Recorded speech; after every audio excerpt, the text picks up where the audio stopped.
বন্ধুরা, welcome back to my channel. আশা করি তোমরা সবাই অনেক অনেক ভালো আছো। তো ইতু পুজোর একটা ব্লগ আছে যেটা এডিট করার জন্য পোস্ট করা হয় নাই, তো ওটা এবার পোস্ট করব। তো দেখো ব্লগটা, ছোট্ট মতো একটা ব্লগ আছে, কেমন লাগে জানিও। স্নান করা হয়ে গেছে, এই যে নিভিয়া লাগাই এখন। এত ঠান্ডা এত ঠান্ডা, মানে বলার কিছু নাই। চুল তো ছাড়াবো নাই, কারণ এমনিতেই অনেক চুল উঠছে, আরও যদি চুল ছাড়াই তাহলে আবার মাথা খারাপ অবস্থা হবে।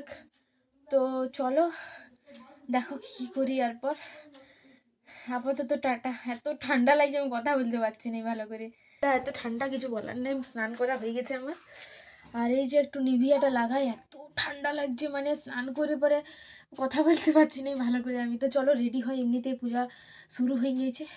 চলো টাটা, আপাতত টাটা। প্রচণ্ড ঠান্ডা। তো আমাকে কিছু রেডি করতে হয়নি, তার আগেই সব কিছু রেডি করা ছিল, মানে আগেও পূজা করাই ছিল। তো তখন রেডি করে দিয়েছিল জেঠি সব।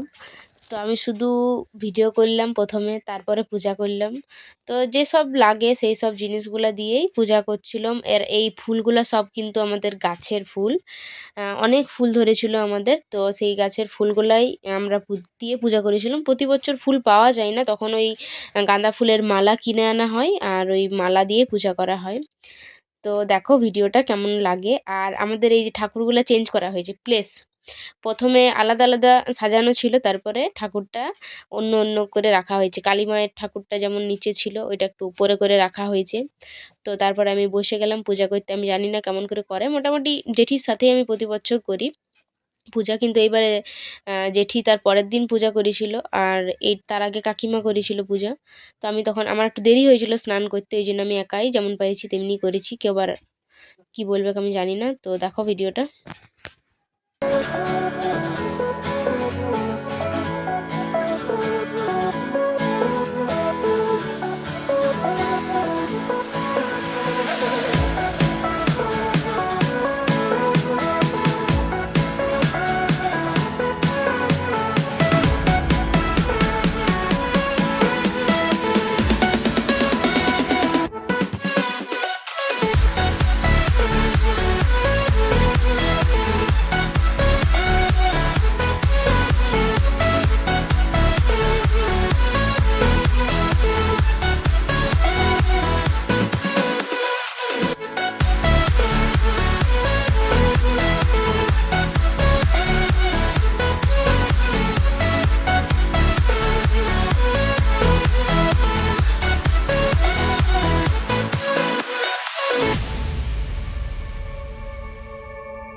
তারপর পূজা শেষ হয়ে যাওয়ার পর দেখো কত সুন্দর লাগছিল।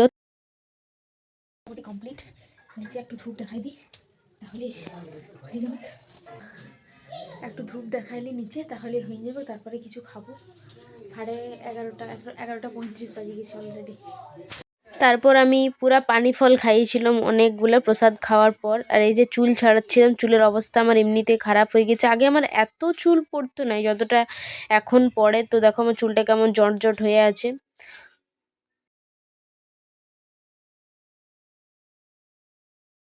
তো এই যে এখন 12:30 বাজছে। কালকে দাদা ভাই আর একটা ব্ল্যাঙ্কেট কিনেছে, এই দেখো ব্ল্যাঙ্কেটটা খুব সুন্দর আছে, সফট আছে। তো আর তো কালকে ঘুমাইছি আমি, যদিও এই ঘরে আসি না অত। তো এখন একটু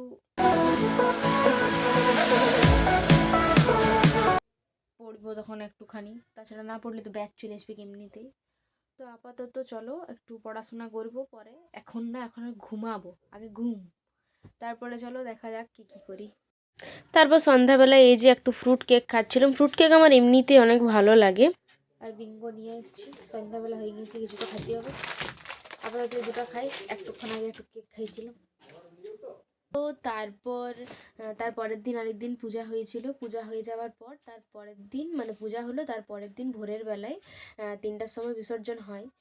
ভোরের সময় 3টা 3:30 এরকম সময় বিসর্জন হয়। তো আমি তো উঠি নাই, দু একবার আমি গেছিলাম বিসর্জন করতে, তো এই বছর আর যাওয়া হয় না। অনেক অন্ধকার, অনেক ঠান্ডা, আর আমি ঘুমাই গেছিলাম, নাহলে দেখাতে পারতাম। তো কেমন লাগলো ব্লগটা।